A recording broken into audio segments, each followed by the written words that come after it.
Oussama Ben Laden, descendant d'une des plus riches familles saoudiennes, est l'homme que les Américains ont immédiatement identifié comme étant le chef de l'organisation terroriste qui a frappé le 11 septembre 2001 les tours jumelles du World Trade Center à New York et le Pentagone à Washington.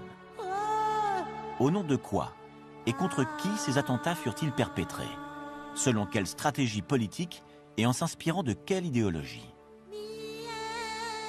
C'est précisément en quête des racines doctrinales et culturelles de la pensée religieuse de Ben Laden que nous nous sommes aventurés dans les terres islamiques du Soudan jusqu'à la Sibérie. Après la mort du prophète Mahomet, le monde islamique se divise en plusieurs courants et ethnies, tels que les sunnites, les chiites, les wahhabites, les ismaélites et bien d'autres. Toutes ces confessions religieuses font partie du monde islamique tout en restant différentes les unes des autres. Si elle suit les préceptes wahhabites de l'école officielle d'Arabie Saoudite, l'idéologie de Ben Laden rappelle certaines tendances plus archaïques, en l'occurrence d'origine pré-islamique, qui voient l'irruption du sacré dans le monde comme un élément dévastateur de l'ordre existentiel. La vie politique est conçue comme un affrontement entre éléments symboliques qui sont l'expression de forces matérielles antagonistes. Autrefois, croisés et colonialisme. Aujourd'hui, les ennemis historiques sont pour l'islam, le communisme et l'idéologie capitaliste de tout l'Occident, dénommé le Grand Satan.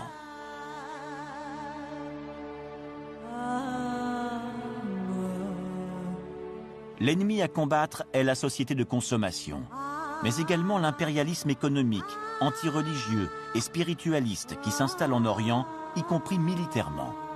Tels sont les nouveaux croisés.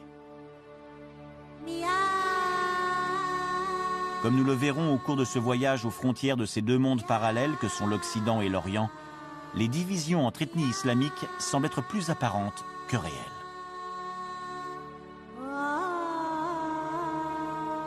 La transversalité fait partie du mot d'ordre. Terrorisme et guerre sont la réponse aux Occidentaux qui veulent s'installer à l'est de la frontière délimitée il y a plusieurs siècles. Celle-là même qui fut définie par le traité géopolitique reliant les mystérieuses 7 tours du diable, du Soudan au sud jusqu'à la Sibérie au nord. Cette géopolitique du sacré s'appelle géomancie. Depuis l'époque des croisades, l'islam vainqueur a matérialisé une frontière reliant 7 étapes: Soudan, Égypte, Liban, Syrie, Irak, Iran, Russie. Par l'un de ses piliers fondateurs nommé Djihad, il revendique la riposte par les armes aux ingérences militaires de l'Occident à l'intérieur de ces pays. Hezbollah au Liban, Pasdaran en Iran, Hamas en Palestine, Frères musulmans en Égypte, Al-Qaïda en Arabie Saoudite et en Afghanistan forment les groupes religieux armés chargés de garder ces frontières. Derrière eux, une vieille tradition islamique continue de refuser tous les symboles américains, des armes jusqu'aux soaps hollywoodiens.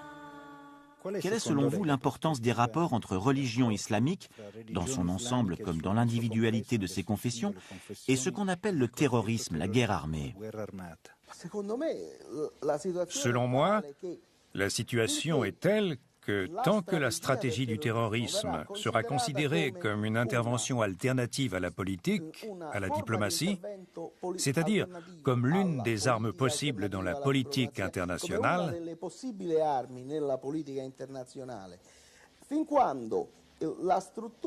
tant que la structure politique du monde islamique continuera d'être caractérisée par des régimes dictatoriaux, et tant que ces mêmes régimes seront si impopulaires qu'ils faciliteront la radicalisation de groupes extrêmes d'opposition, le terrorisme se propagera en suivant sa propre interprétation de la religion. Et des actes terroristes seront perpétrés jusqu'à ce qu'un bouleversement radical brise ce lien de causalité.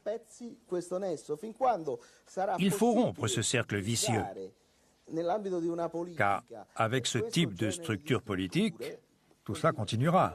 Mais alors quel est l'antidote à cet état de fait? Pour moi, l'antidote pourrait consister à identifier d'abord la façon dont tout cela est géré. On connaissait l'existence d'Al-Qaïda avant les attentats contre les tours du World Trade Center. On connaissait, y compris sa structure financière et les liens internationaux qu'elle entretient. Tant qu'on ne part pas sur une volonté d'isoler les responsables de ce type de structure, qui en font un outil politique, il ne faut pas espérer de résultats. On aura beau démanteler l'organisation en Afghanistan, quelques années suffiront pour qu'une structure identique renaisse ailleurs.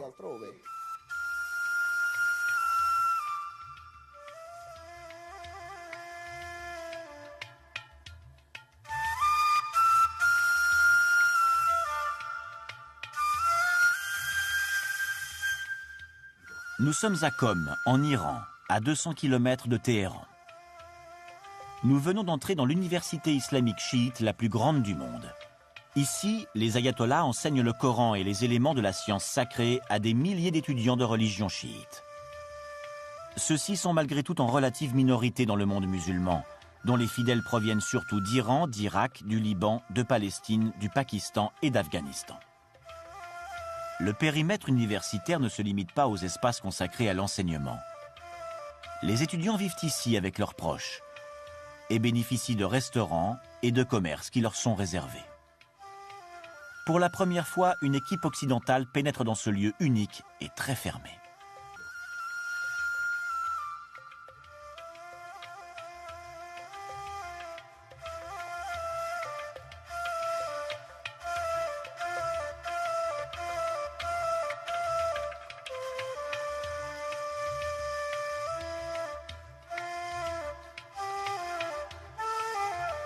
Ces boutiques et bazars prennent une tournure très pittoresque au coucher du soleil.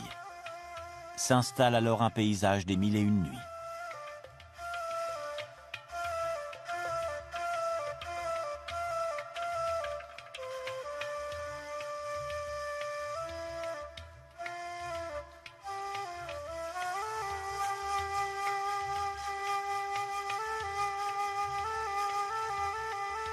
Le jour, la cour de la médersa s'anime d'étudiants et d'enseignants qui discutent entre eux de manière très fraternelle.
Nous sommes à Téhéran pour la prière du vendredi. Des milliers d'hommes et de femmes, rigoureusement séparés les uns des autres, assistent au service religieux. Pour l'occasion, l'officiant est l'imam Rafsanjani, qui fut également Premier ministre de l'Iran. Après le discours d'ouverture et les cérémonies rituelles, il préside le volet final comprenant une prière adressée spécialement aux chiites du monde entier.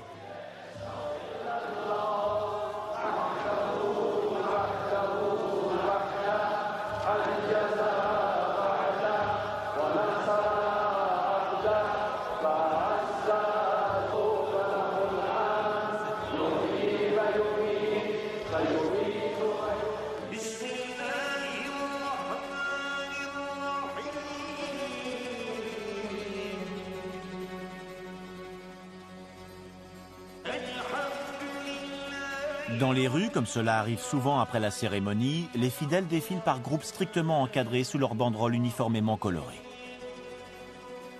Il s'agit de subdivisions locales, définies soit par leur provenance géographique, soit selon leur appartenance à des confraternités religieuses, dont les engagements religieux, mais aussi politiques dans les villes, et surtout dans les campagnes, sont souvent intégristes.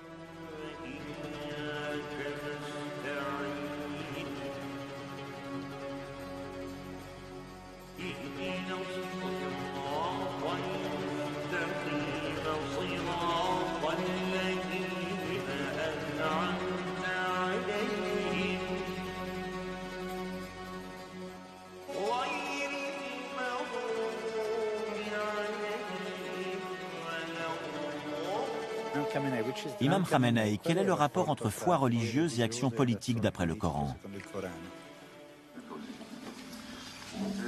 La révélation de Dieu apparaît dans un message de libération, d'exaltation de l'être humain, à laquelle on accède en renversant les abus de l'impérialisme.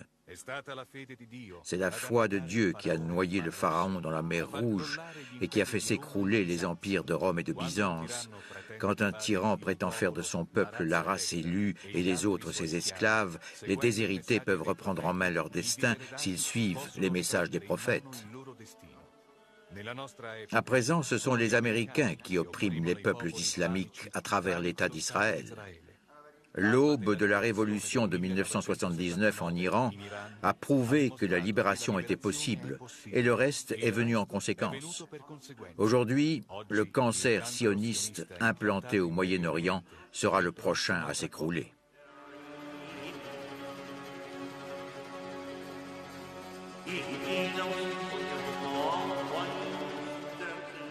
Est-ce qu'il existe une caractéristique particulière dans l'interprétation du Coran qui permette de différencier les chiites iraniens et libanais des frères musulmans en Égypte ou des sunnites en général? D'abord, les frères musulmans n'ont absolument rien de commun avec les mouvements que vous venez de me citer. Ensuite, l'Égypte est un pays laïque, tout comme la Syrie et l'Irak, sans oublier le Liban. Ce sont des pays typiquement laïques. Sauf qu'à l'intérieur de ces pays, en réaction au colonialisme et au post-colonialisme, et à cause de la désillusion et du manque de perspective, sont nés une multitude de mouvements qui contrastent entre eux. Pas au niveau des caractéristiques religieuses. Non, mais n'empêche que si vous me citez par exemple les Baas, sachez que le parti Baas ne se réfère pas à la religion. Bien sûr, mais je voulais parler des mouvements liés au terrorisme. Le terrorisme n'est pas inspiré par la religion. La religion lui est complètement étrangère. Il faut tout de même chercher à clarifier un tout petit peu cette question. Si ce n'est que la question se clarifie dans une optique contraire à celle exprimée par la culture arabe laïque. Le terrorisme est intimement lié aux milieux ruraux les plus pauvres de grands pays comme l'Égypte et l'Iran. Mais le germe de la violence religieuse tend à proliférer, y compris dans les métropoles peuplées, et en l'occurrence dans les quartiers urbains les plus pauvres, où les jeunes qui ne connaissent que misère, faim, violence et marginalisation sociale trouvent une aide auprès des groupes islamiques radicaux.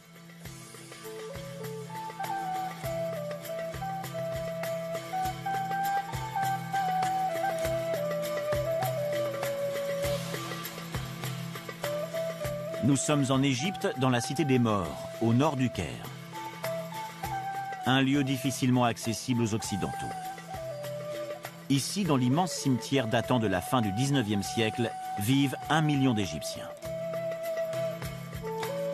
Les tombes leur servent d'abri. Depuis des années, les autorités tentent en vain de déloger ces familles qui se sont enracinées autour de leurs propres écoles, crèches et pharmacies. Les mosquées, nombreuses, sont très fréquentées. Les gens ici vivent dans un état de semi-légalité favorisant le terrorisme. Dans cette zone ont grandi plusieurs responsables égyptiens des attentats du 11 septembre 2001. Les frères musulmans proviennent souvent des campagnes avant de venir vivre en ville, clandestinement, dans la cité des Morts. Située dans le centre historique du Caire, l'université d'Al-Azhar est la plus ancienne et la plus célèbre du monde islamique. Notre guide insiste sur le fait que ses étudiants viennent du monde entier et nous explique que l'on exclut systématiquement les étudiants de confession chiite, suspectés d'entretenir des liens avec les milieux terroristes.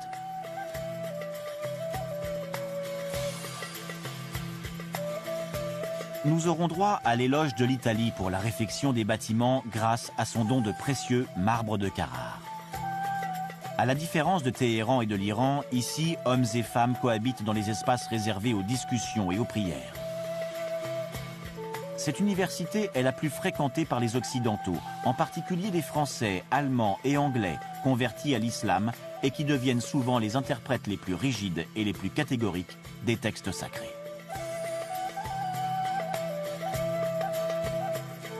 Le philosophe René Guénon est l'initiateur de ce mouvement estudiantin remontant aux années précédant la Seconde Guerre mondiale. Il a encore aujourd'hui de nombreux disciples en Égypte et dans le monde entier. René Guénon était favorable à l'unité de l'islam, alors qu'aujourd'hui l'Occident veut diviser les islamistes. À qui profite cette opération? Elle sert à garder sous contrôle et à maintenir sous pression la population arabe, la population islamique, pour la forcer à construire un marché pour les produits occidentaux. C'est tout.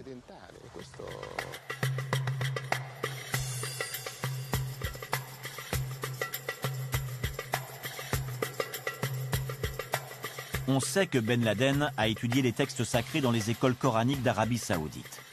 Il s'est aussitôt identifié comme un nouveau prophète appelé à restaurer la pureté de l'islam des origines et à mettre fin aux influences occidentales omniprésentes. L'islam regroupe de nombreuses écoles. Parmi elles, l'islam ésotérique pratiqué dans les confréries soufis, où les sources les plus hermétiques du Coran font référence au combat épique et ancestral entre les prophètes de la vérité et les mages noirs d'inspiration babylonienne et égyptienne. Dans ses discours enregistrés en vidéo, Ben Laden cite l'un des maîtres du wahhabisme saoudien, le théologien médiéval Ibn al-Glawzi, auteur de Talbis Iblis, Les ruses de Satan, un traité de spiritualité et de magie dans lequel est expliquée la manière d'utiliser les versets du Coran pour se défendre des sortilèges et attaques des mages noirs. Mages noirs qui, d'après la tradition, forment la charnière séparant les territoires du monde oriental de ceux du monde occidental.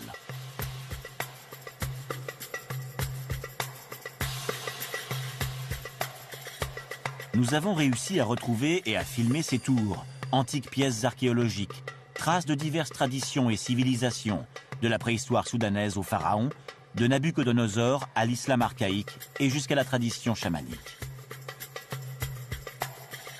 Mais l'Occident a complètement occulté la réalité des choses. L'administration Bush disait être en guerre, non pas contre l'islam, mais contre quelques groupes déviants d'un islamisme adepte des pratiques assassines et diaboliques du terrorisme. Ainsi, Ben Laden et ses sbires apparaissent-ils à nos yeux comme la représentation parfaite du diable et de ses acolytes infernaux.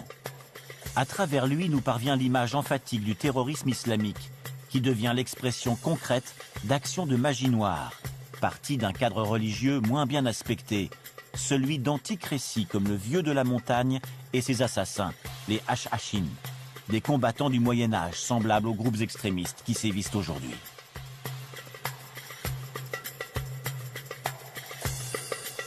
À présent, nous sommes à Qom, l'université chiite islamique où est né et est enterré l'imam Khomeini.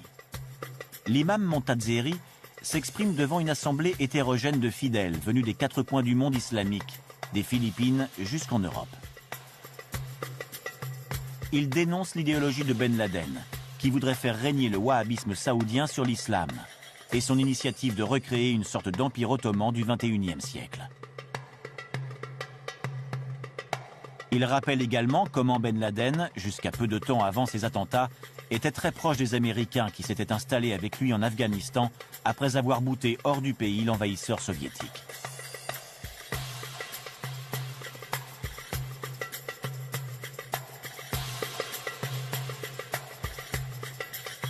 Existe-t-il un rapport entre la gnose islamique, ce qu'on appelle l'islamisme ésotérique, et le terrorisme? Ou bien est-ce hasardeux de concevoir un tel lien? C'est hasardeux dans le sens où la doctrine islamique sunnite traditionnelle prévoit l'autodéfense militaire en cas de guerre entre deux armées, mais interdit en revanche le recours aux actes terroristes.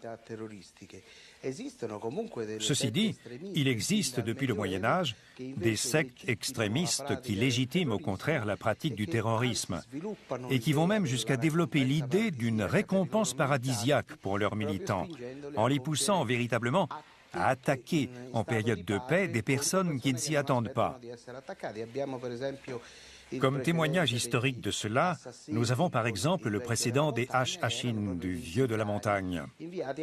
C'étaient véritablement de jeunes tueurs à gages que leur chef envoyait tuer ses ennemis en les poignardant en traîtres. Cette secte et ces actes ont sévi dans le monde islamique pendant plus d'un siècle, jusqu'à ce que les Mongols détruisent le château de Alamut. Ainsi, les Hashashin ont-ils tué jusqu'à d'importants sultans et chefs d'État. Le Vieux de la Montagne et ses assassins vécurent en Iran dans ce château aux alentours de l'an 1000 et se distinguèrent comme combattants défenseurs de l'intégrité militaire et religieuse de l'islam. Le Vieux fut tué par le neveu de Gengis Khan. Dans les vidéos qui nous sont parvenues, Oussama Ben Laden nous parle du Vieux de la Montagne et des 7 tours du diable vues par l'islam. Mais quelles sont ces 7 tours? Où se trouvent-elles et qui les gère? D'abord, il existe une tradition pré-islamique relative à la présence de centres de négativité que nous pouvons faire remonter à la doctrine biblique de la tour de Babel. De la même manière qu'existe la notion de sanctuaire rapprochant l'homme de Dieu, il existe une notion inverse de lieu où se concentrent les influences diaboliques et dont les 7 tours, incarnant les centres de projection, marquent une ramification. Dans le Coran, on parle par exemple de la barrière construite pour arrêter les déprédations commises par les rois Gog et Magog. De nombreux commentateurs du Coran identifient à la Grande Muraille de Chine cette barrière contre la diffusion des forces malfaisantes sur Terre. Ainsi, ces 7 tours du diable sont les piliers d'une ligne géomantique idéale, mais aussi géopolitique, qui délimite le territoire de la présence exclusive de l'islam.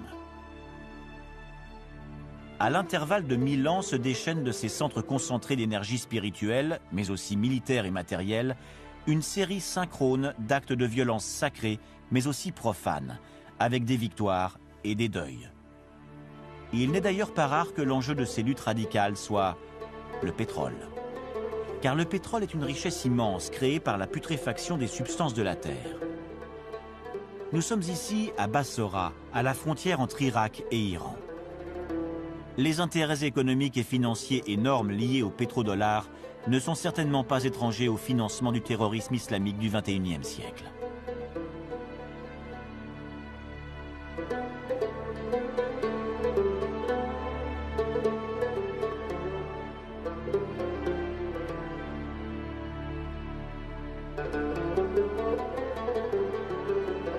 Qui gère cette magie noire pratiquée contre le monde occidental? Normalement, la plupart de ces centres sont isolés. Il n'existe pas de véritable sacerdoce diabolique. Il n'y a pas de véritable culte tournant autour de ces pôles.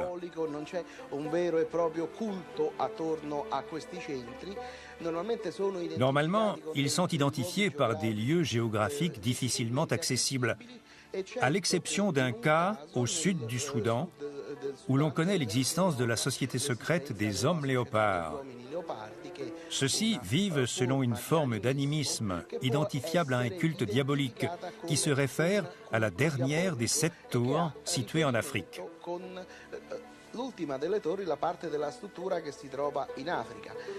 En ce qui concerne l'Iran, on trouve les Yézidis, eux aussi adorateurs de cette tendance luciférienne à interpréter les choses, et qui, même s'il s'agit d'une secte pacifique et non terroriste, peuvent être considérés comme un prolongement de ce culte de Lucifer qui propage des influences négatives.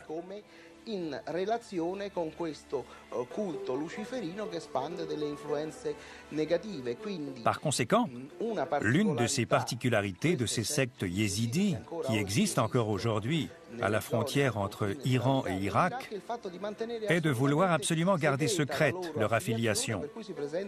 C'est pourquoi ils se présentent comme des musulmans ordinaires et modérés. La pratique du culte diabolique est maintenue secrète à l'intérieur de familles bien déterminées, mais qu'on n'identifie pas facilement depuis le monde extérieur. Il y a l'idée qu'à travers ces tours, au moment où leur influence devrait s'étendre, ces communautés pourraient jouer un rôle dans l'activation et la diffusion mondiale de leurs influences.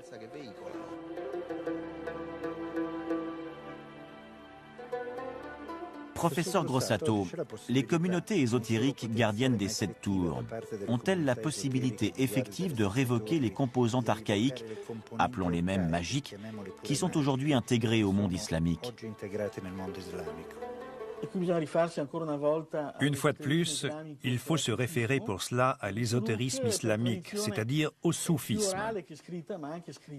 Par tradition plutôt orale, mais également écrite, en comparaison avec les 7 pôles spirituels qui régissent le destin de l'humanité islamique, il existe 7 tours réparties sur un parcours couvrant les 7 climats, c'est-à-dire de l'équateur au cercle polaire arctique, et ce depuis des siècles. On peut aussi définir ces tours dans leurs grandes lignes, puisque dans les années 30, René Guénon en fait le compte-rendu du livre « Aventure en Arabie » de l'américain Seabrook, lequel avait fait un voyage en terre yézidi et chez les Druzes. On y apprend notamment que Seabrook a pu accéder à certaines de ces tours du diable dont il indique l'emplacement. Dans son compte-rendu de l'ouvrage, René Guénon approfondit son discours. Mais surtout, dans un extrait de lettre inédite de 1937, très certainement envoyé à Jean Rayor, son étroit collaborateur à la revue Études et recherches traditionnelles, il entre beaucoup plus dans les détails, en indiquant avec précision quels sont pour lui les lieux concernés. En Grande Syrie, qui incluait alors le Liban, comme en zone yézidi au nord de l'Irak et en Mésopotamie, ainsi que plus haut, au Turkestan, qui était alors immense et apparemment difficile à localiser, et jusqu'à l'Oural et jusqu'en Sibérie occidentale.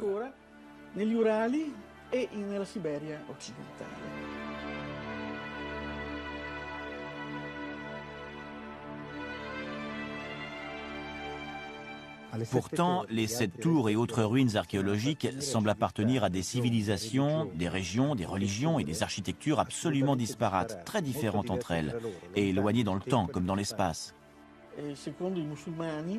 Les musulmans, selon leur tradition islamique, ont toujours besoin d'avoir la présence dans leur territoire de ruines provenant de civilisations précédentes.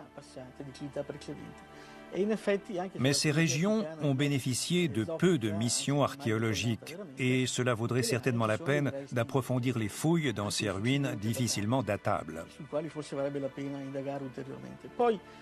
Ensuite, quand René Guénon parle du Soudan, il donne dans sa lettre des précisions très détaillées, où il dit qu'il y a là-bas des populations qui se dédient à la lycanthropie, c'est-à-dire à la croyance d'après laquelle les êtres peuvent se transformer en loups ou en bêtes sauvages. Il parle notamment d'un village de 20 000 habitants, célèbre jusqu'en Égypte, où il y eut des témoignages oculaires de cérémonies lycanthropiques. En évoquant cela, il fait certainement référence à l'ethnie des Noubas, c'est-à-dire aux descendants des antiques Nubiens, que Leni Riefenstahl avait filmé dans les années 70. Ce peuple était héritier, entre autres, du royaume de Haute-Égypte, qui avait donné les pharaons noirs à l'Égypte. On le connaît aussi sous le nom de royaume de Méroé, royaume de Couche, et dont on a gardé de nombreuses ruines égyptiennes néolithiques. Ces ruines ont donc le pouvoir de posséder énergétiquement et spirituellement. Évidemment, d'après ce que l'on comprend de la tradition des tours du diable islamique, elle se réfère à la magie noire islamique. Les personnages dont on parle sont donc des mages noirs, entre guillemets musulmans, qui aimaient fréquenter des lieux de pouvoir, en particulier des lieux solitaires comme peuvent l'être des tours ou les ruines d'édifices désaffectés. et dont la solitude leur permettait de se consacrer à leur méthode personnelle de contemplation. La fréquentation habituelle de ces lieux esselés leur donnait l'illusion d'être investis d'une puissance particulière, alors que ces lieux suscitaient angoisse et crainte parmi les habitants normaux, si je puis dire. Et plus au nord? En montant vers le nord, René Guénon parle très élégamment de la Syrie dans son compte-rendu sur le livre de Seabrook. Parce que Seabrook avait consacré un quart de son livre aux Druzes du Liban et de Syrie, qu'on appelait alors la Grande Syrie.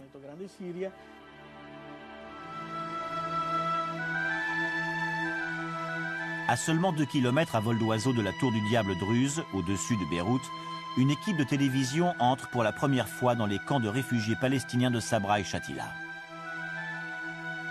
Nous ne sommes qu'à quelques kilomètres de l'aéroport international de Beyrouth, dans le quartier le plus pauvre et le plus peuplé de la ville, en zone sud-ouest, où les Hezbollah tiennent solidement les rênes politiques des chiites locaux. Les groupes intégristes islamiques sont en fait les seuls à offrir une assistance à ces déshérités. Sous leur protection et celle des troupes d'occupation syriennes, les 30 000 Palestiniens qui ont échappé aux massacres perpétrés par les Israéliens et par les milices libanaises des années 70 vivent dans un état de semi-légalité. Ils n'ont quasiment ni papier, ni instruction, ni assistance sociale et sanitaire. C'est l'un des foyers les plus impressionnants de manipulation intégriste islamique en faveur du terrorisme.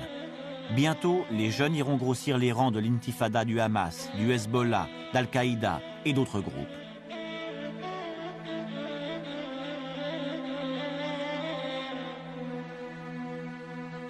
Ibrahim Nassé est le chef incontesté de la communauté de Sabra.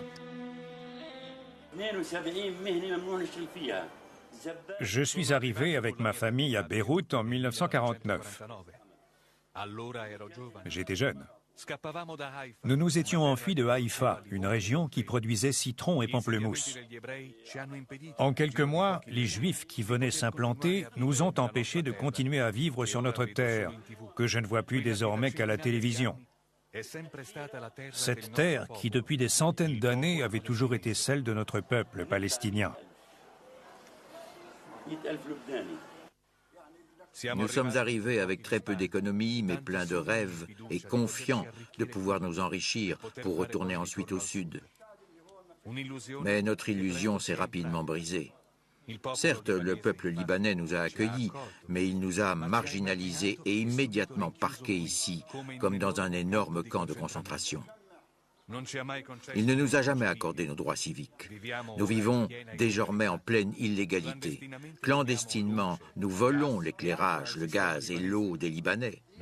Mais nous n'avons pas d'autre choix. Nous sommes tous des clandestins en pleine crise d'identité. C'est cela, le drame de nos jeunes. Ils n'ont pas d'identité.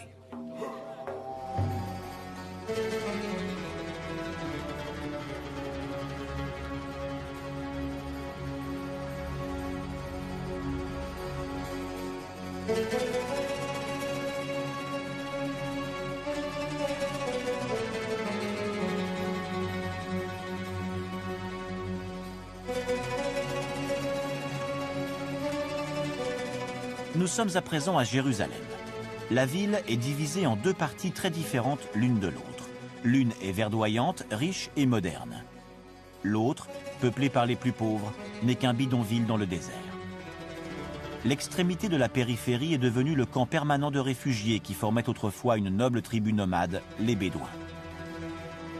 Pour mieux contrôler leurs déplacements, l'État d'Israël leur a interdit tout exode cyclique vers le nord, la Jordanie, où ils emmenaient en transhumance leurs troupeaux de chèvres en quête de vert pâturage. Aujourd'hui, les Bédouins vivent dans de misérables villages de toile entre la ville de Jérusalem et les implantations des colons d'Israël.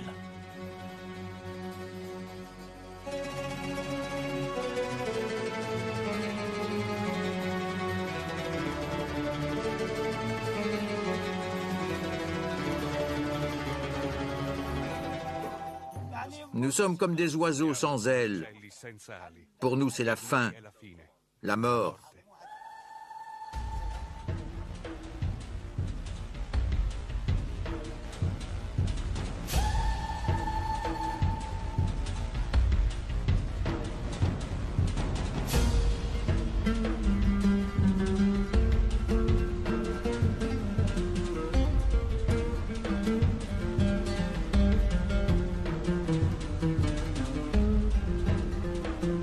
Dans cette zone infecte entourée de vautours et de hyènes, encore plus affamés qu'eux, les derniers bédouins dépérissent. Leurs fils ont quitté les tentes, containers et abris de tôle surchauffés où ils étaient contraints de vivre au milieu de nulle part.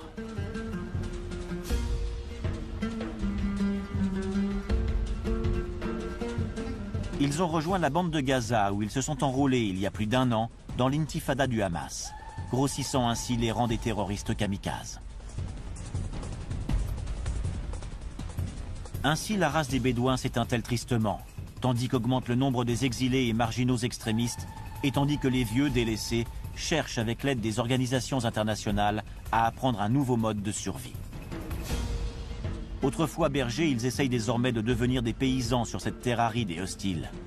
Mais pour ces personnes âgées, il est sans doute trop tard.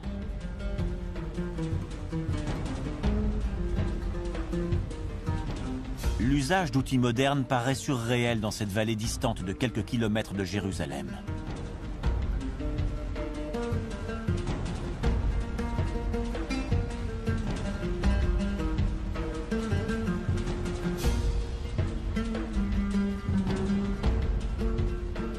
Les déplacements à dos de mulet, symbole de l'éternel Moyen-Âge islamique, paraissent plus en phase avec le paysage. Voici Gaza, capitale du jeune État palestinien.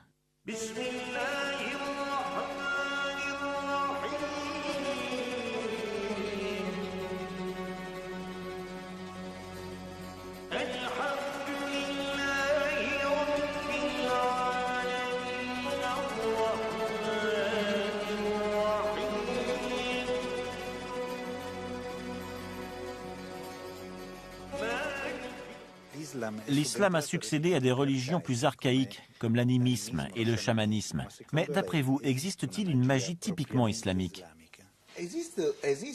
Oui, il existe une magie islamique. C'est une question d'ordre terminologique. Dans la tradition gréco-latine, l'origine de cette science renvoie aux mages perses.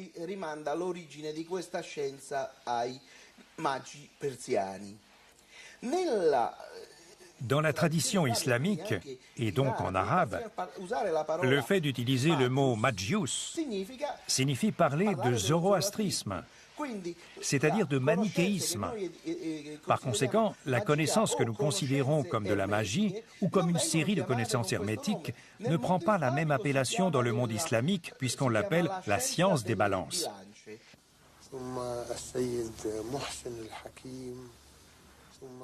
Depuis toujours, l'islam conjugue la foi à l'action politique, sociale et militaire pour défendre les lieux sacrés.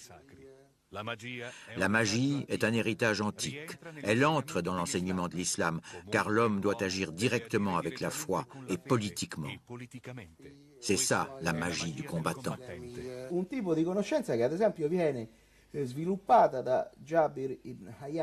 Jeper, philosophe de l'islam médiéval et disciple de l'imam Jafar Assadi, le descendant de 4e génération du prophète Mahomet, a réintégré cette connaissance de la magie comme faisant partie de la doctrine islamique d'origine.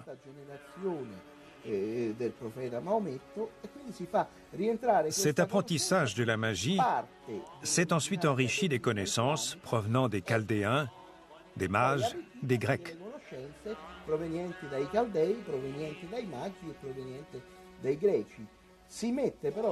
Cependant, il met toujours en garde contre la possibilité d'une utilisation négative, c'est-à-dire contre ce que nous considérons comme la magie noire, et que le Coran décrit comme une tradition dérivant à l'origine de l'implantation des anges tombés à Babylone. Donc, à l'instar de la tradition biblique, il y a dans la tradition coranique cette idée de magie noire comme étant le vestige mort de la tradition babylonienne et dont l'influence est diabolique. Mais il y a aussi l'exemple de la magie naturelle et positive, telle que nous l'avons dans la Bible et dans le Coran. C'est le cas de Moïse, qui réussit à accomplir des prodiges supérieurs à ceux des mages qui usent de leur influence négative. Très souvent, les 2 derniers chapitres du Coran, par exemple, sont considérés comme une forme de prière capable de libérer des sortilèges et de protéger des maléfices.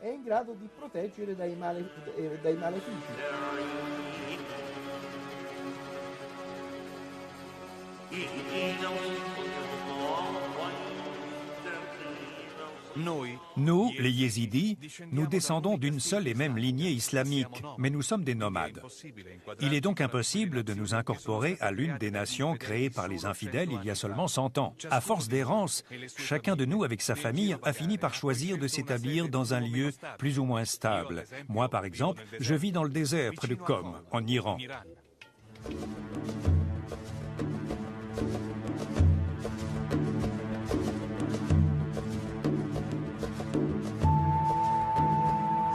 C'est dans les entrailles du désert de Qom, où les sources souterraines sont salées, qu'au fil des siècles ont vécu et vivent encore les Yézidis, une secte mystérieuse issue de l'univers des confréries islamiques chiites. Une secte adoratrice du feu et du sang.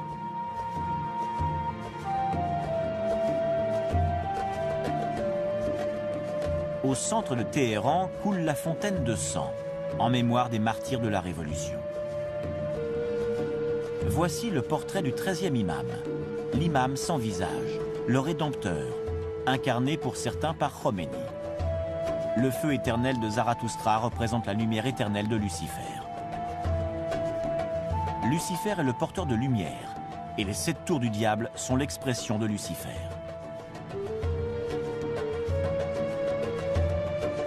À une heure précise, la lumière apparaît et le soleil illumine toute la tour. Puis, à midi, c'est le moment de l'adoration. Le soleil éblouit de toute la puissance de sa lumière. À chaque changement de saison sont organisées des cérémonies spéciales, des solstices aux équinoxes.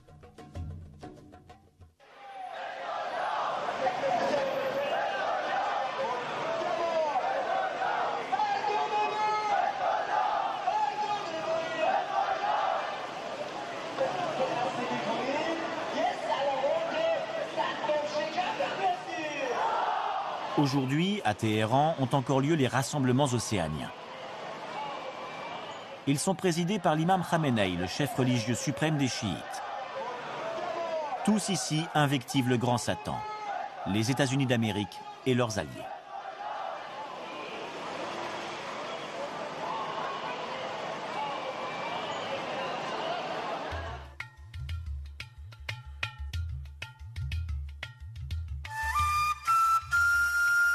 En allant vers le nord, on trouve la 7e et dernière tour, en Russie, sur les rives du Dniepr. C'est ici que les tribus islamiques nomades yézidis se sont sédentarisées. Avec l'arrivée des Slaves, elles se sont métissées. Ainsi, au XVIIIe siècle, prend pied une secte religieuse déviée de l'orthodoxie, celle des derviches sauteurs. Ceux-ci pratiquent la magie sexuelle, à laquelle prit part Raspoutine dans sa jeunesse lorsqu'il venait dans ces contrées russes avant de partir vivre à la cour du tsar Nicolas II à Moscou. Dans ces images extraites d'un film muet datant des premières années des Soviets, on comprend à quel point l'esprit transgressif de ces derviches yézidis, alors gardiens de la 7e tour du diable, était populaire.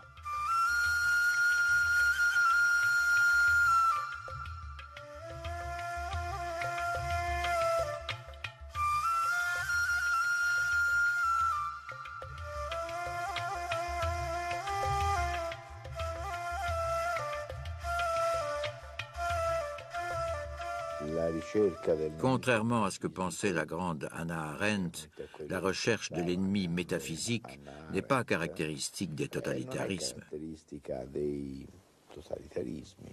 À moins que le système libéralo-libéraliste occidental ne soit lui aussi, à son tour, susceptible d'être interprété comme un totalitarisme. Chose que de nombreux politologues commencent à affirmer.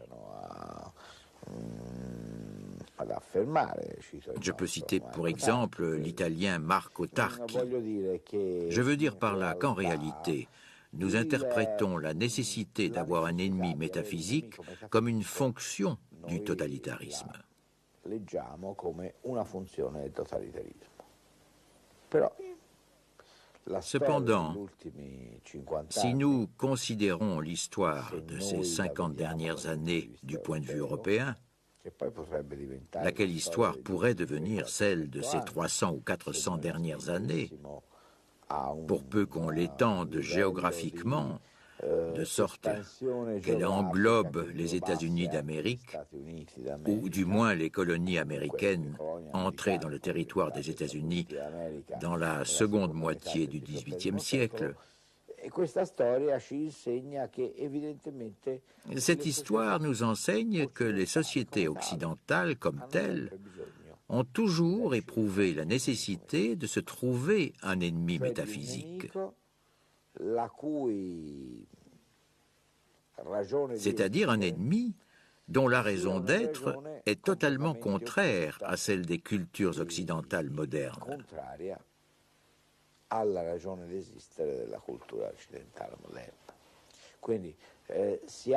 Par conséquent, nous avons besoin d'avoir un ennemi métaphysique.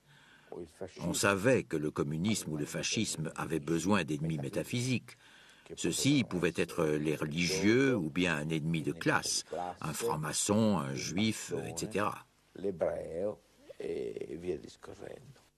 À Beyrouth, Naïef Krayem dirige la télévision satellitaire des Hezbollah. La télévision satellitaire du Parti de Dieu s'appelle Al-Manar, qui signifie le phare. Nous cherchons à véhiculer le message du prophète et nous faisons figure d'exception dans le monde des télévisions. Nous ne vendons pas sur notre antenne de biens matériels comme des machines à laver ou des chansonnettes, mais nous nous proposons de diffuser à travers le monde le point de vue de ceux qui organisent leur vie autour de Dieu. Les gens qui font de la télévision chez nous sont semblables à ceux qui combattent armes au poing le grand Satan.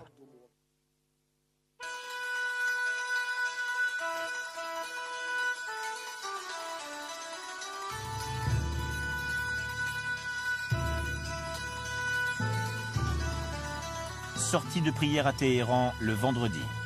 Ce fleuve humain qui déferle et que rien ne semble pouvoir arrêter est le même que l'on voit à la sortie de milliers de mosquées à travers le monde islamique. Avec en tête, souvent, ces femmes fanatiques, pures et dures défenseuses de leur foi.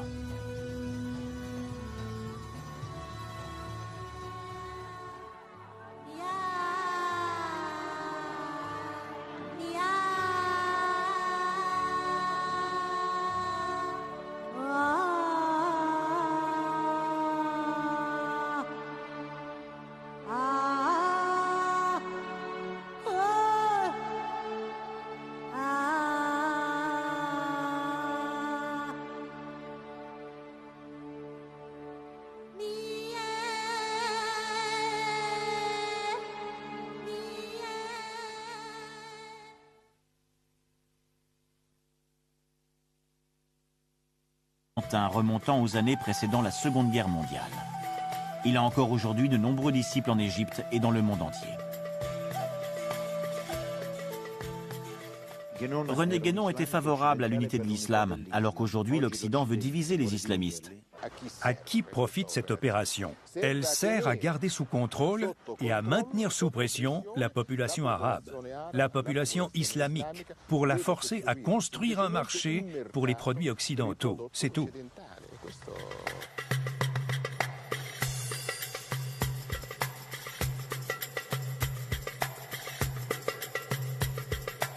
On sait que Ben Laden a étudié les textes sacrés dans les écoles coraniques d'Arabie Saoudite. Il s'est aussitôt identifié comme un nouveau prophète appelé à restaurer la pureté de l'islam des origines et à mettre fin aux influences occidentales omniprésentes. L'islam regroupe de nombreuses écoles. Parmi elles, l'islam ésotérique pratiqué dans les confréries soufis, où les sources les plus hermétiques du Coran font référence au combat épique et ancestral entre les prophètes de la vérité et les mages noirs d'inspiration babylonienne et égyptienne. Dans ses discours enregistrés en vidéo, Ben Laden cite l'un des maîtres du wahhabisme saoudien, le théologien médiéval Ibn al-Glawzi, auteur de Talbis Iblis, Les ruses de Satan, un traité de spiritualité et de magie dans lequel est expliquée la manière d'utiliser les versets du Coran pour se défendre des sortilèges et attaques des mages noirs. mage noir qui, d'après la tradition, forme la charnière séparant les territoires du monde oriental de ceux du monde occidental.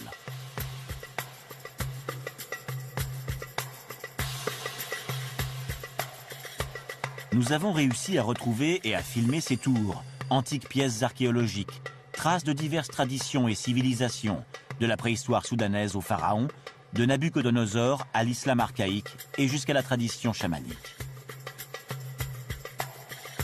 Mais l'Occident a complètement occulté la réalité des choses.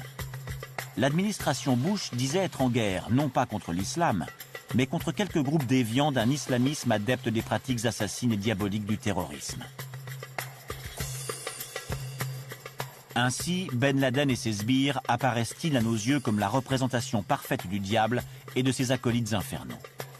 À travers lui nous parvient l'image emphatique du terrorisme islamique, qui devient l'expression concrète d'actions de magie noire, partie d'un cadre religieux moins bien aspecté, celui d'antiques récits comme le Vieux de la Montagne et ses assassins, les Hashashin, des combattants du Moyen-Âge semblables aux groupes extrémistes qui sévissent aujourd'hui.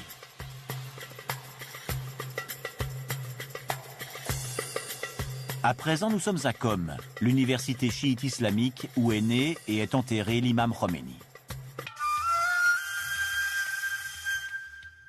Nous sommes à Qom, en Iran, à 200 km de Téhéran.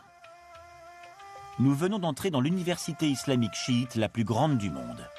Ici, les ayatollahs enseignent le Coran et les éléments de la science sacrée à des milliers d'étudiants de religion chiite. Ceux-ci sont malgré tout en relative minorité dans le monde musulman, dont les fidèles proviennent surtout d'Iran, d'Irak, du Liban, de Palestine, du Pakistan et d'Afghanistan. Le périmètre universitaire ne se limite pas aux espaces consacrés à l'enseignement. Les étudiants vivent ici avec leurs proches et bénéficient de restaurants et de commerces qui leur sont réservés. Pour la première fois, une équipe occidentale pénètre dans ce lieu unique et très fermé.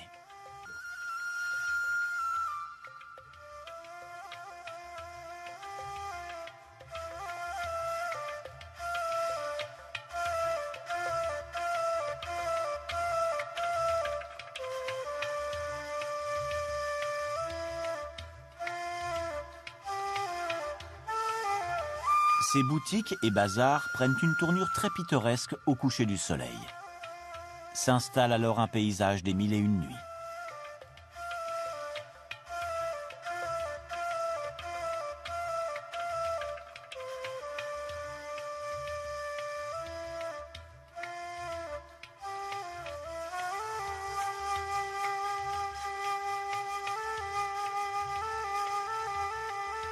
Le jour, la cour de la médersa s'anime d'étudiants et d'enseignants qui discutent entre eux de manière très fraternelle.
Nous sommes à Téhéran pour la prière. Et qui, même s'il s'agit d'une secte pacifique et non terroriste, peuvent être considérés comme un prolongement de ce culte de Lucifer qui propage des influences négatives. in relazione con questo culto luciferino che espande delle influenze negative. Quindi, par conséquent, l'une de ces particularités de ces sectes yézidis, qui existent encore aujourd'hui à la frontière entre Iran et Irak est de vouloir absolument garder secrète leur affiliation. C'est pourquoi ils se présentent comme des musulmans ordinaires et modérés. La pratique du culte diabolique est maintenue secrète à l'intérieur de familles bien déterminées, mais qu'on n'identifie pas facilement depuis le monde extérieur. Il y a l'idée qu'à travers ces tours, au moment où leur influence devrait s'étendre, ces communautés pourraient jouer un rôle dans l'activation et la diffusion mondiale de leurs influences.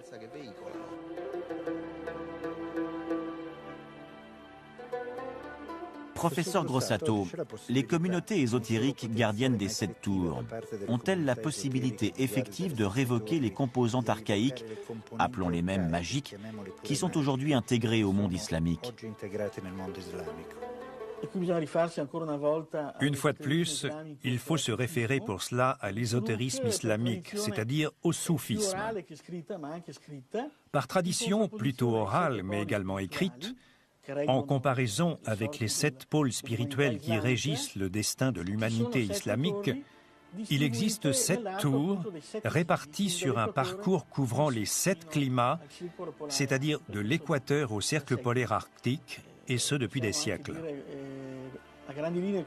On peut aussi définir ces tours dans leurs grandes lignes, puisque dans les années 30, René Guénon en fait le compte-rendu du livre « Aventure en Arabie » de l'américain Seabrook, lequel avait fait un voyage en terre yézidi et chez les Druzes. On y apprend notamment que Seabrook a pu accéder à certaines de ces tours du diable dont il indique l'emplacement. Dans son compte-rendu de l'ouvrage, René Guénon approfondit son discours. Mais surtout, dans un extrait de lettre inédite de 1937, très certainement envoyé à Jean Rayor, son étroit collaborateur à la revue Études et recherches traditionnelles, il entre beaucoup plus dans les détails, en indiquant avec précision quels sont pour lui les lieux concernés. En Grande Syrie, qui incluait alors le Liban, comme en zone yézidi au nord de l'Irak et en Mésopotamie, ainsi que plus haut, au Turkestan, qui était alors immense et apparemment difficile à localiser, et jusqu'à l'Oural, château de Halamout. Ainsi, les Hachachines ont-ils tué jusqu'à d'importants sultans et chefs d'État.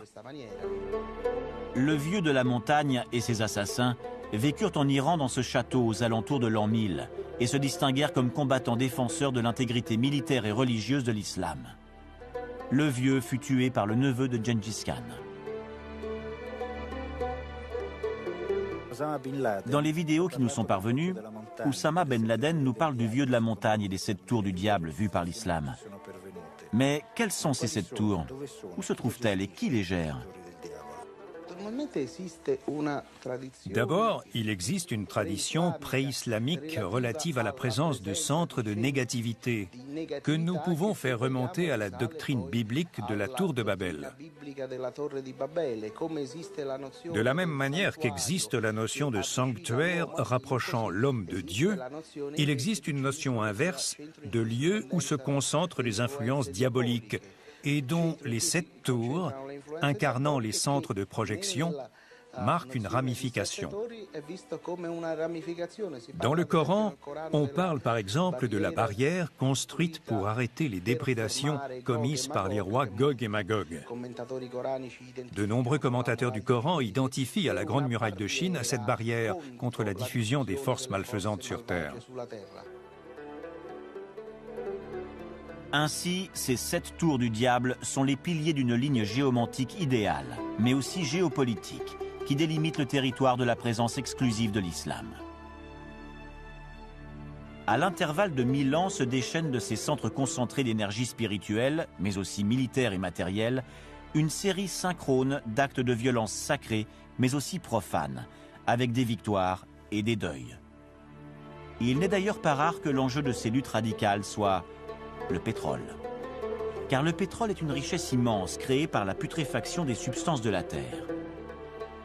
Nous sommes ici à Bassora, à la frontière entre Irak et Iran. Les intérêts économiques et financiers énormes liés au pétrodollar ne sont certainement pas étrangers au financement du terrorisme islamique du XXIe siècle.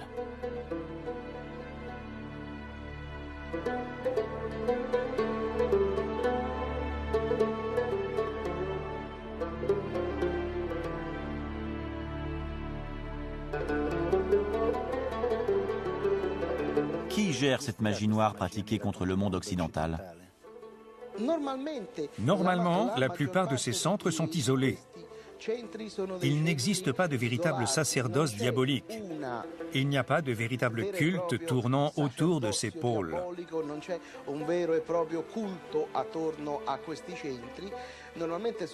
Incarné pour certains par Khomeini. Le feu éternel de Zarathustra représente la lumière éternelle de Lucifer. Lucifer est le porteur de lumière, et les 7 tours du diable sont l'expression de Lucifer.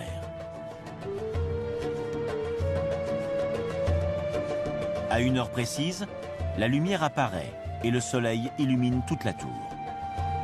Puis, à midi, c'est le moment de l'adoration. Le soleil éblouit de toute la puissance de sa lumière. À chaque changement de saison sont organisées des cérémonies spéciales, des solstices aux équinoxes.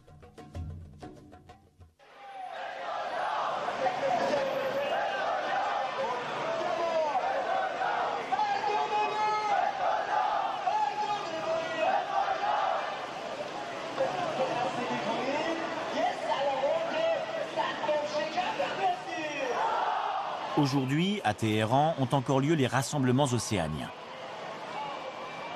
Ils sont présidés par l'imam Khamenei, le chef religieux suprême des chiites. Tous ici invectivent le grand Satan, les États-Unis d'Amérique et leurs alliés.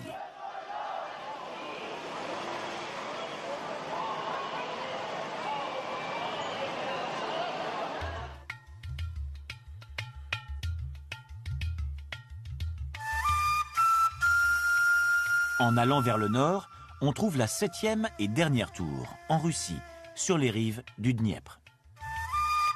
C'est ici que les tribus islamiques nomades yézidis se sont sédentarisées. Avec l'arrivée des Slaves, elles se sont métissées. Ainsi, au XVIIIe siècle, prend pied une secte religieuse déviée de l'orthodoxie, celle des derviches sauteurs. Ceux-ci pratiquent la magie sexuelle, à laquelle prit part Raspoutine dans sa jeunesse lorsqu'il venait dans ses contrées russes avant de partir vivre à la cour du tsar Nicolas II à Moscou. Dans ces images extraites d'un film muet datant des premières années des Soviets, on comprend à quel point l'esprit transgressif de ces derviches yézidis, alors gardiens de la 7e tour du diable, était populaire.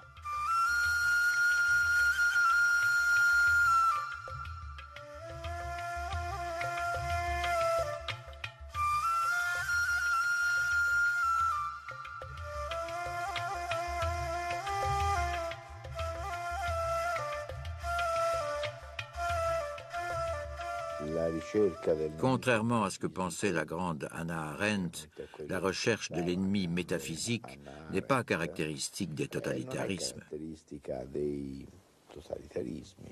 À moins que le système libéralo-libéraliste occidental... Tant qu'on ne part pas sur une volonté d'isoler les responsables de ce type de structure, qui en font un outil politique, il ne faut pas espérer de résultats.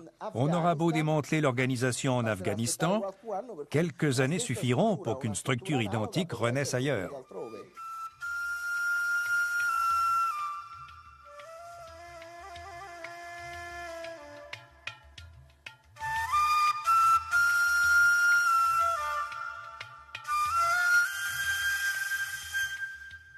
Nous sommes à Qom, en Iran, à 200 km de Téhéran. Nous venons d'entrer dans l'université islamique chiite la plus grande du monde. Ici, les ayatollahs enseignent le Coran et les éléments de la science sacrée à des milliers d'étudiants de religion chiite. Ceux-ci sont malgré tout en relative minorité dans le monde musulman, dont les fidèles proviennent surtout d'Iran, d'Irak, du Liban, de Palestine, du Pakistan et d'Afghanistan. Le périmètre universitaire ne se limite pas aux espaces consacrés à l'enseignement. Les étudiants vivent ici avec leurs proches et bénéficient de restaurants et de commerces qui leur sont réservés. Pour la première fois, une équipe occidentale pénètre dans ce lieu unique et très fermé.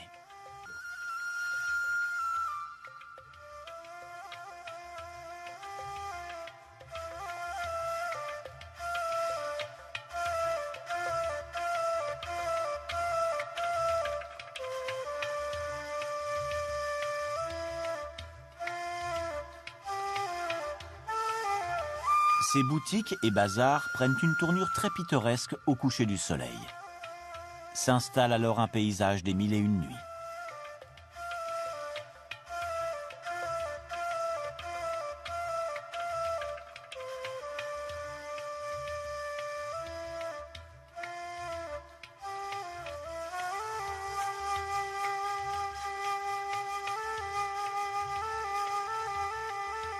Le jour, la cour de la médersa s'anime d'étudiants et d'enseignants qui discutent entre eux de manière très fraternelle.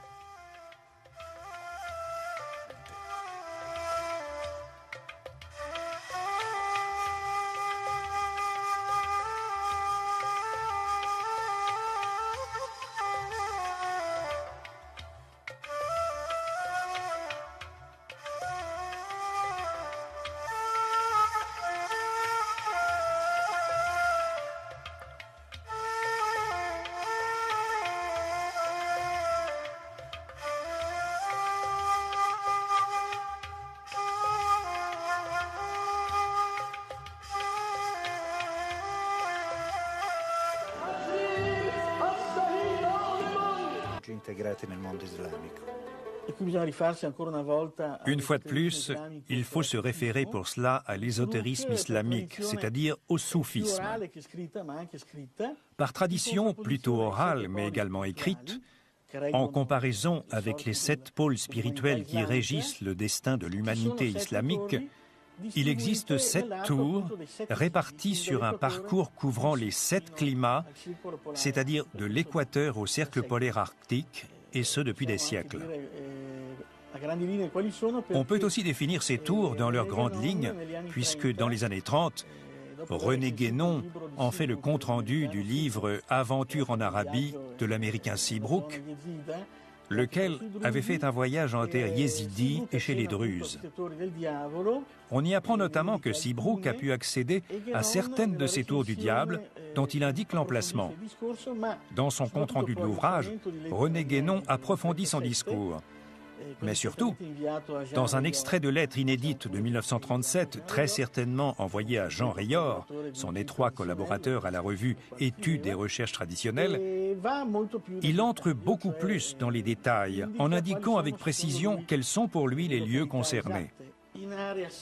En Grande Syrie, qui incluait alors le Liban, comme en zone yézidi au nord de l'Irak et en Mésopotamie, ainsi que plus haut, au Turkestan, qui était alors immense et apparemment difficile à localiser, et jusqu'à l'Oural et jusqu'en Sibérie occidentale.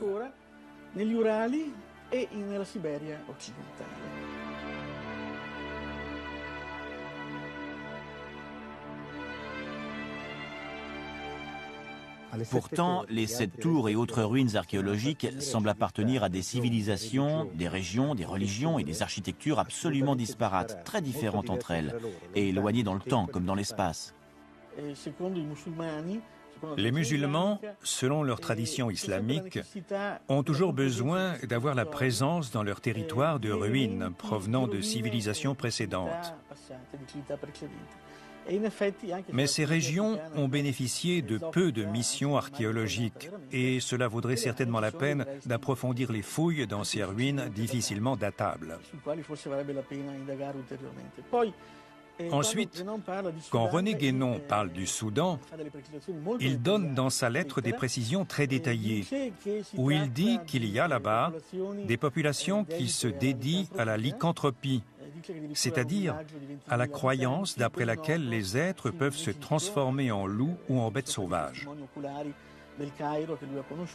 Il parle notamment d'un village de 20 000 habitants, célèbre jusqu'en Égypte, où il y eut des témoignages des lieux solitaires comme peuvent l'être des tours ou les ruines d'édifices désaffectés, et dont la solitude leur permettait de se consacrer à leur méthode personnelle de contemplation. La fréquentation habituelle de ces lieux esselés leur donnait l'illusion d'être investis d'une puissance particulière, alors que ces lieux suscitaient angoisse et crainte parmi les habitants normaux, si je puis dire. Et plus au nord ?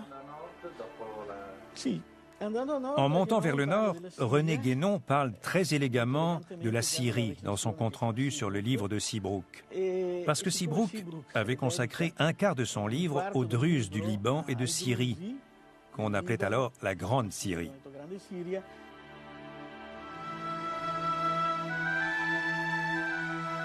À seulement 2 kilomètres à vol d'oiseau de la tour du Diable Druze, au-dessus de Beyrouth, une équipe de télévision entre pour la première fois dans les camps de réfugiés palestiniens de Sabra et Shatila.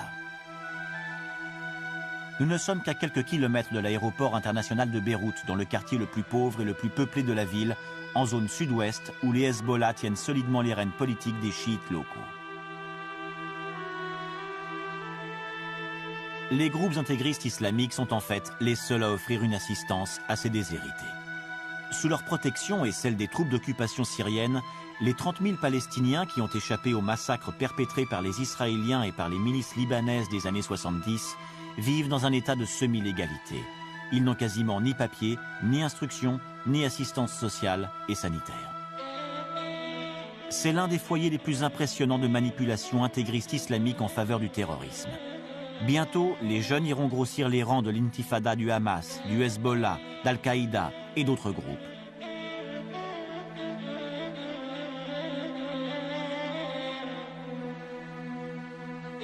Ibrahim Nassé est le chef incontesté de la communauté de Sabra. Je suis arrivé avec ma famille à Beyrouth en 1949. J'étais jeune. Nous nous étions enfuis de Haïfa, une région qui produisait citron et pamplemousse.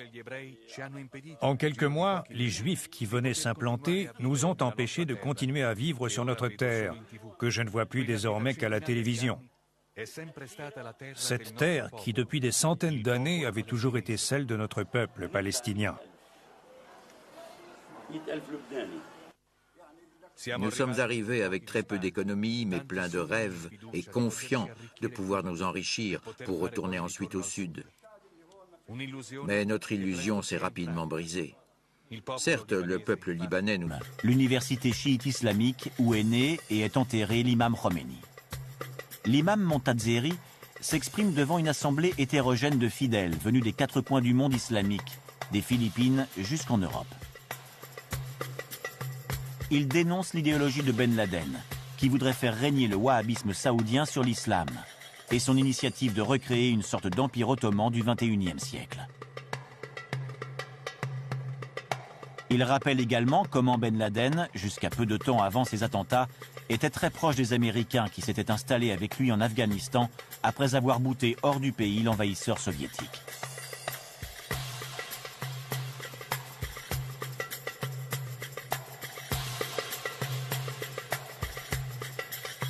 Existe-t-il un rapport entre la gnose islamique, ce qu'on appelle l'islamisme ésotérique, et le terrorisme? Ou bien est-ce hasardeux de concevoir un tel lien? C'est hasardeux dans le sens où la doctrine islamique sunnite traditionnelle prévoit l'autodéfense militaire en cas de guerre entre 2 armées, mais interdit en revanche le recours aux actes terroristes. Ceci dit, il existe depuis le Moyen-Âge des sectes extrémistes qui légitiment au contraire la pratique du terrorisme et qui vont même jusqu'à développer l'idée d'une récompense paradisiaque pour leurs militants, en les poussant véritablement à attaquer en période de paix des personnes qui ne s'y attendent pas. Comme témoignage historique de cela, nous avons par exemple le précédent des Hashashin, du vieux de la montagne. C'étaient véritablement de jeunes tueurs à gages que leur chef envoyait tuer ses ennemis en les poignardant en traîtres. Cette secte et ces actes ont sévi dans le monde islamique pendant plus d'1 siècle, jusqu'à ce que les Mongols détruisent le château de Alamut. Ainsi, les Hashashin ont-ils tué jusqu'à d'importants sultans et chefs d'État. Le vieux de la montagne et ses assassins vécurent en Iran dans ce château aux alentours de l'an 1000 et se distinguèrent comme combattants défenseurs de l'intégrité militaire et religieuse de l'islam. Le vieux fut tué par le neveu de Gengis Khan.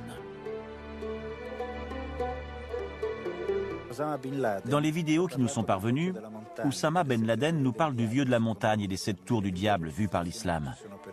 Mais quelles sont ces 7 tours? Où se trouvent-elles et qui les gère?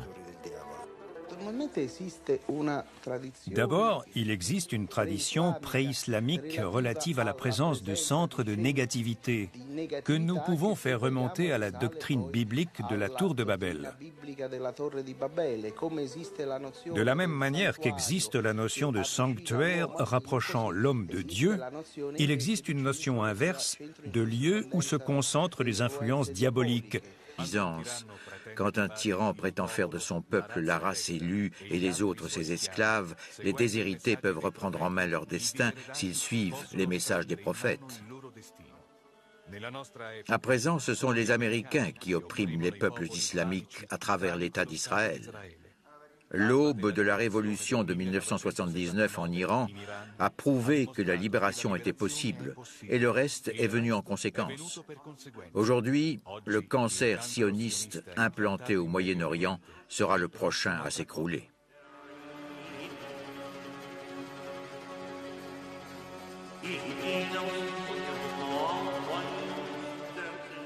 Est-ce qu'il existe une caractéristique particulière dans l'interprétation du Coran qui permette de différencier les chiites iraniens et libanais des frères musulmans en Égypte ou des sunnites en général? D'abord, les frères musulmans n'ont absolument rien de commun avec les mouvements que vous venez de me citer. Ensuite, l'Égypte est un pays laïque, tout comme la Syrie et l'Irak, sans oublier le Liban. Ce sont des pays typiquement laïques. Sauf qu'à l'intérieur de ces pays, en réaction au colonialisme et au post-colonialisme, et à cause de la désillusion et du manque de perspective, sont nés une multitude de mouvements qui contrastent entre eux. Pas au niveau des caractéristiques religieuses. Non, mais n'empêche que si vous me citez par exemple les Baas, sachez que le parti Baas ne se réfère pas à la religion. Bien sûr, mais je voulais parler des mouvements liés au terrorisme. Le terrorisme n'est pas inspiré par la religion. La religion lui est complètement étrangère. Il faut tout de même chercher à clarifier un tout petit peu cette question. Si ce n'est que la question se clarifie dans une optique contraire à celle exprimée par la culture arabe laïque.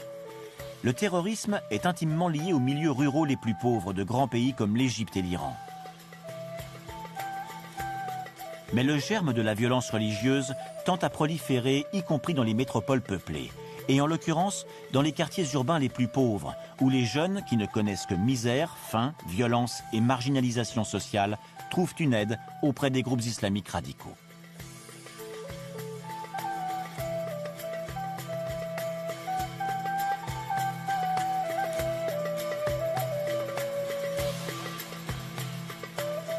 Nous sommes en Égypte, dans la cité des morts, au nord du Caire. Un lieu difficilement accessible aux Occidentaux. Ici, dans l'immense cimetière Nous, c'est la fin, la mort.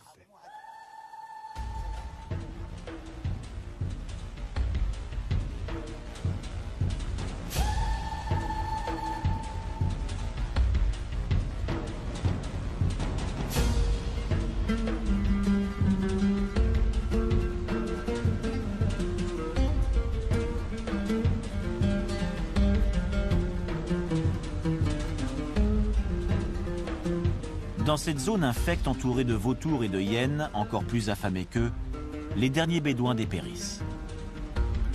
Leurs fils ont quitté les tentes, containers et abris de tôle surchauffés où ils étaient contraints de vivre au milieu de nulle part.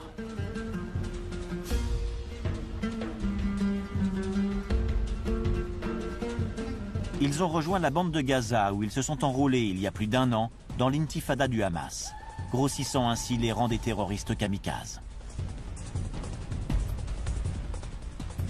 Ainsi, la race des Bédouins s'éteint-elle tristement, tandis qu'augmente le nombre des exilés et marginaux extrémistes, et tandis que les vieux délaissés cherchent avec l'aide des organisations internationales à apprendre un nouveau mode de survie.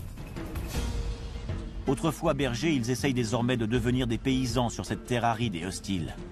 Mais pour ces personnes âgées, il est sans doute trop tard.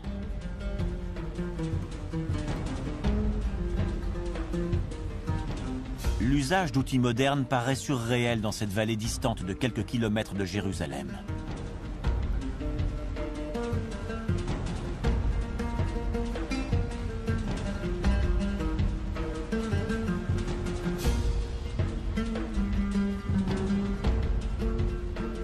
Les déplacements à dos de mulet, symbole de l'éternel Moyen-Âge islamique, paraissent plus en phase avec le paysage.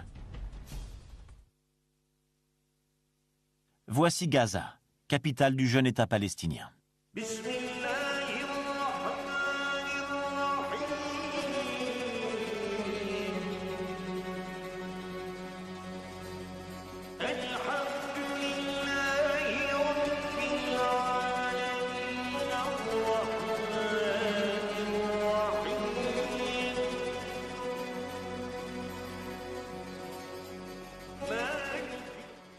L'islam a succédé à des religions plus archaïques, comme l'animisme et le chamanisme. Mais d'après vous, existe-t-il une magie typiquement islamique? Oui, il existe une magie islamique. C'est une question d'ordre terminologique. Dans la tradition gréco-latine, l'origine de cette science renvoie aux mages perses.